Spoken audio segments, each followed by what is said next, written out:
Cómo duplicar su poder mental. Módulo 18. Albert Einstein dijo en una ocasión que todos los niños son genios al nacer, y las recientes investigaciones parecen indicar que todo el mundo conserva la capacidad de funcionar como un genio, siempre que haya en el campo adecuado.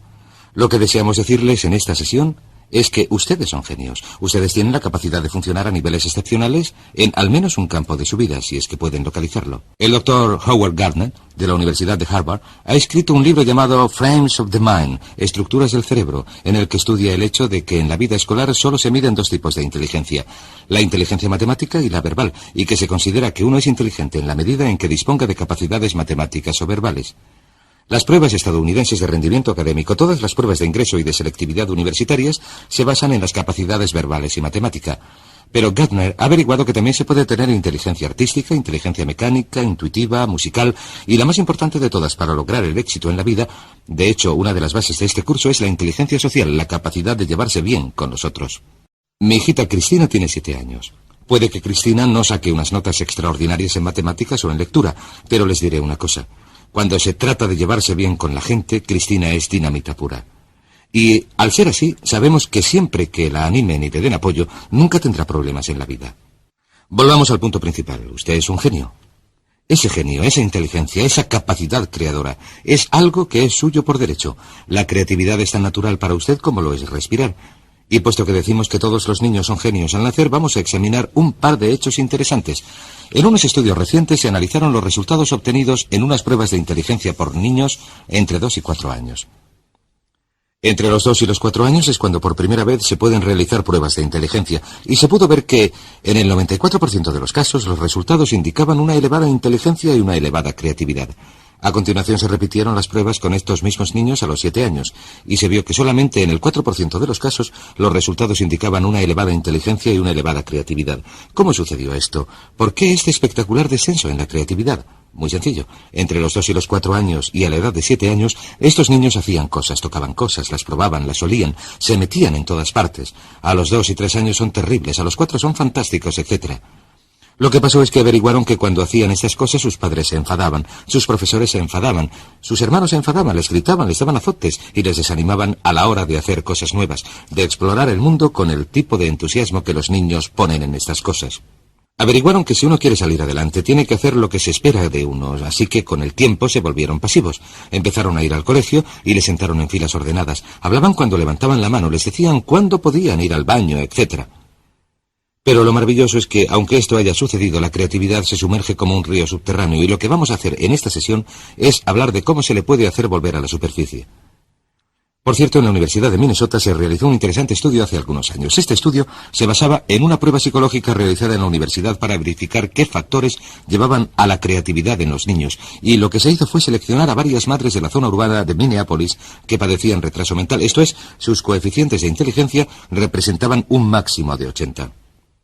Se localizó a cada una de estas madres en un momento en el que estaban teniendo hijos, y se estableció un experimento por el que los estudiantes de la Facultad de Psicología iban a las casas de estas madres, recogían a los niños a una edad temprana, los llevaban a la universidad, los situaban en un entorno donde podían jugar, donde se les estimulaba, oían música, tenían juguetes. Los estudiantes experimentaban con ellos y les mantenían ocupados, los cogían en brazos y jugaban con ellos, etc. Al final de este experimento, y según iba progresando, cuando llegaron a una edad en la que se les pudo hacer una prueba de coeficiente de inteligencia sobre los 5 o 6 años, se averiguó que los resultados de estos niños rondaban los 130 puntos, que, como saben, se aproxima a lo excepcional. Se considera que una persona con un coeficiente de inteligencia de 140 es un genio. Un coeficiente de inteligencia de 130 está algunos puntos por debajo de lo que se necesita para ser clasificado en el nivel superior. Cuando se les repitieron las pruebas, un par de años después, el resultado medio fue un coeficiente de inteligencia de 132 puntos. ¿Cuál era la clave? ¿Cuál era la clave para este increíble desarrollo de la mentalidad? Averiguaron que la clave era la estimulación. La clave era la estimulación. Averiguaron que durante los años iniciales de formación de un niño, el nivel de inteligencia y creatividad que se desarrolla está en proporción directa con la calidad y la cantidad de estimulación que un niño recibe. ¿Qué significa esto para ustedes y para mí? Pues significa que si tienen niños, lo mejor que pueden hacer es suministrarles un entorno que los estimule. Significa que si desean ser una persona muy creadora, lo mejor que pueden hacer para ustedes mismos es suministrarse una dieta que les estimule. Distintos libros, cintas, ideas, personas, situaciones, entornos. Incluso el hecho de utilizar rutas distintas para ir al trabajo tiende a ayudarnos a romper con nuestra rutina y con nuestra zona cómoda y hacernos pensar de manera diferente. Hay algo conocido como la ley del uso, o un principio denominado la ley del uso. La ley del uso aplicada a un músculo físico dice que, si no se utiliza, se pierde. Si no se utiliza un músculo durante un periodo de tiempo, se atrofia y no se puede utilizar. La ley del uso también se aplica mentalmente a su nivel de creatividad. Dice que si uno no utiliza su creatividad, ésta se atrofiará al igual que lo haría un músculo. Pero una cosa maravillosa que hemos averiguado, en un caso tras otro, es que si uno empieza a poner a prueba su creatividad, si empieza a exigirle cosas al igual que lo haría con un músculo, si empezara a levantar pesos, si empieza a exigirle cosas, empezará a entrar en acción, empezará a hacerla moverse y, si lo prefiere, a estimularla con nuevas ideas y pensamientos. Así que la clave consiste en empezar a estimular su mente alimentándola con todo tipo de cosas que hagan que rompa con la rutina habitual. Hay otro aspecto interesante de la creatividad que resulta importante: el lenguaje. Una de nuestras averiguaciones consiste en que una de las correlaciones más estrechas en nuestra sociedad, la correlación directa con el éxito en cualquier campo, es la que existe entre el éxito y el conocimiento verbal. La persona media de habla inglesa utiliza menos de 1.200 palabras en su vocabulario diario, de un total de unas 500.000 palabras posibles. Hemos averiguado que el nivel de creatividad y de inteligencia del individuo están en proporción directa con el número de palabras cuyo significado conoce y que puede utilizar en una conversación.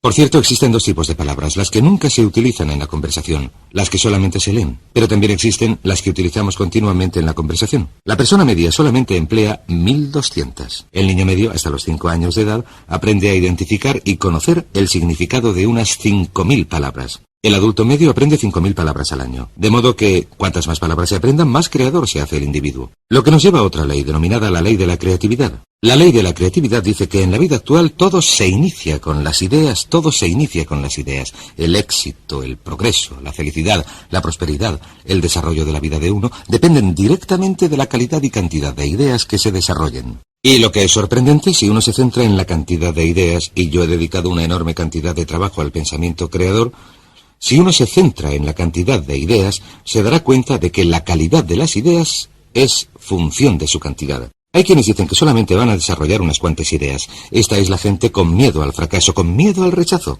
Si uno se centra en generar una elevada cantidad de ideas nuevas que de algún modo mejorarán las cosas, ¿qué es la creatividad? La creatividad es la capacidad de producir mejoras.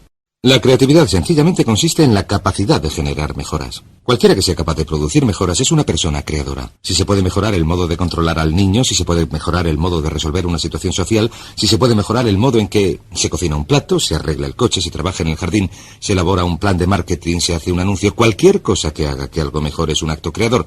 No es necesario componer sinfonías o escribir novelas o pintar cuadros. Lo único que hay que hacer es mejorar las cosas.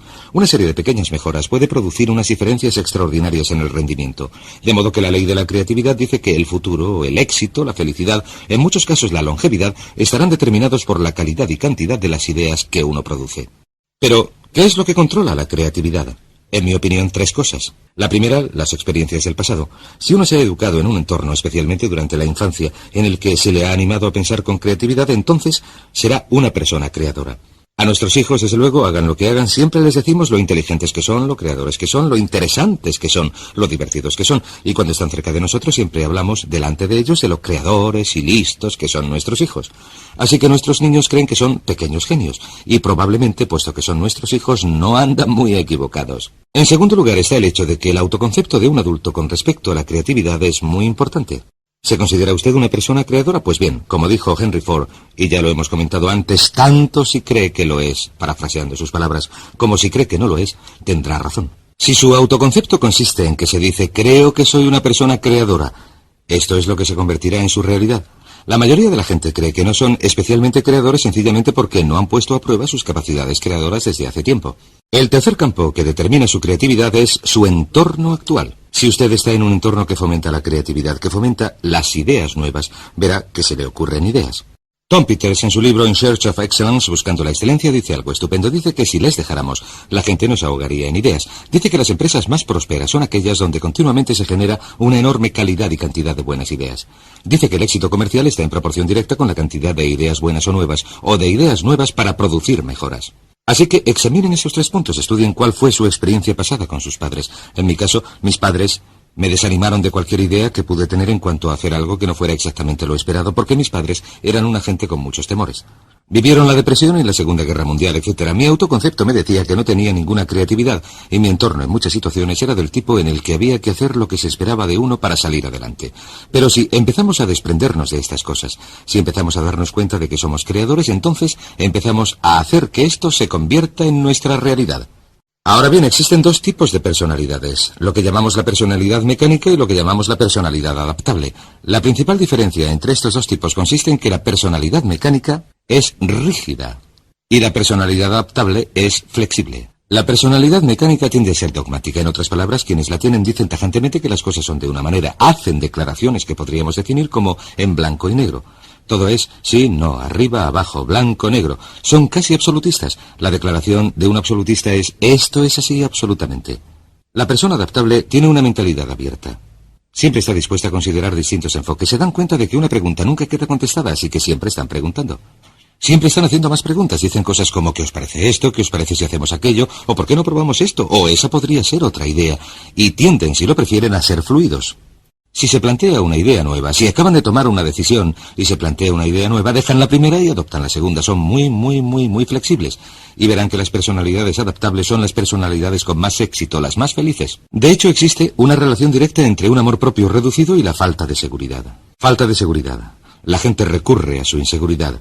Y la gente con un elevado amor propio con seguridad, los que están satisfechos consigo mismos, están dispuestos a cuestionar las ideas. De modo que pregúntense en qué lugar del gráfico se sitúan ustedes en cuanto a tener una personalidad mecánica o adaptable. Y he aquí 4 preguntas fáciles que se pueden hacer, 4 maneras fáciles de analizarse. Pregúntense lo siguiente: ¿con qué facilidad en una escala de 1 a 10 pueden hacer una de estas manifestaciones? Número 1. ¿Con qué facilidad pueden decir me he equivocado, no tenía razón?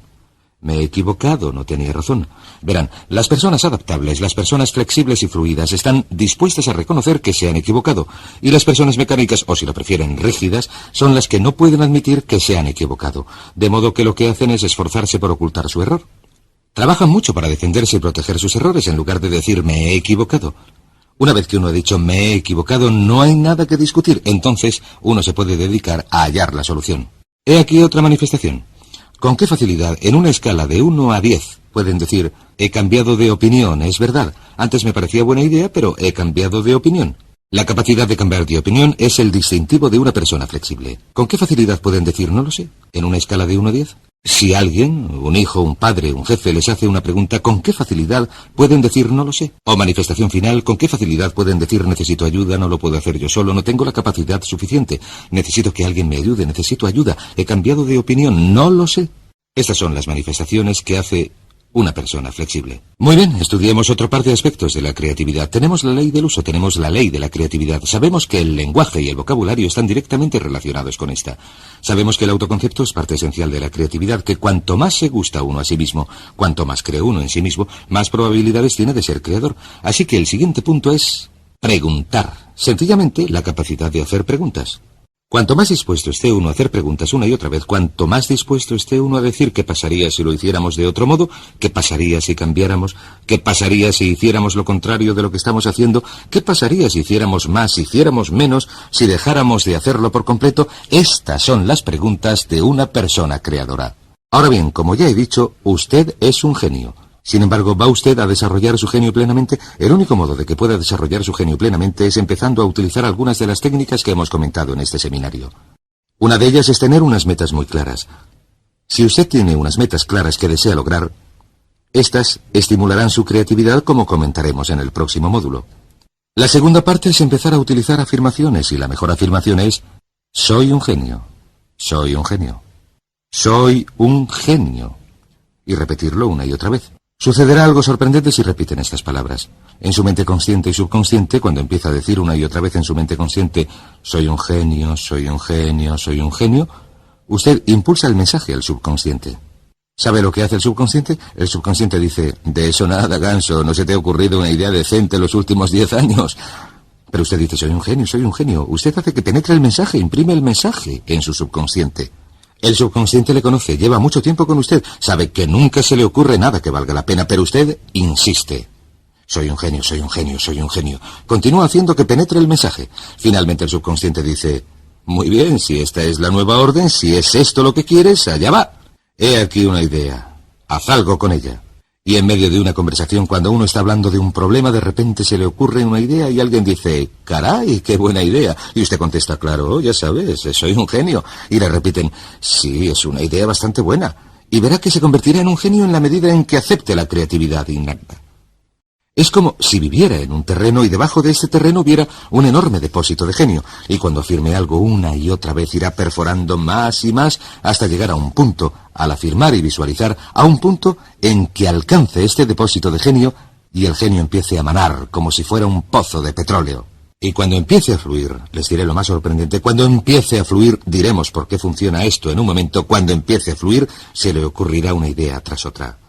Pues bien, el punto más importante de todo este asunto consiste en entender lo siguiente, que no hay nada que no pueda lograr si explota este genio, que toda productividad y prosperidad se derivan de las ideas y que la fuente de las ideas es inagotable, lo que significa que su potencialidad es inagotable. Significa que no hay límites en cuanto a lo que puedan hacer, o tener, o ser, si desbloquean su creatividad innata, que si repiten una y otra vez, soy un genio, soy un genio, soy un genio, soy un genio, y a continuación esperan confiadamente. En el momento preciso en que la necesiten, se les presentará la respuesta precisa en la forma precisa que deseen. Y en el módulo siguiente les voy a decir cómo y por qué funciona esto.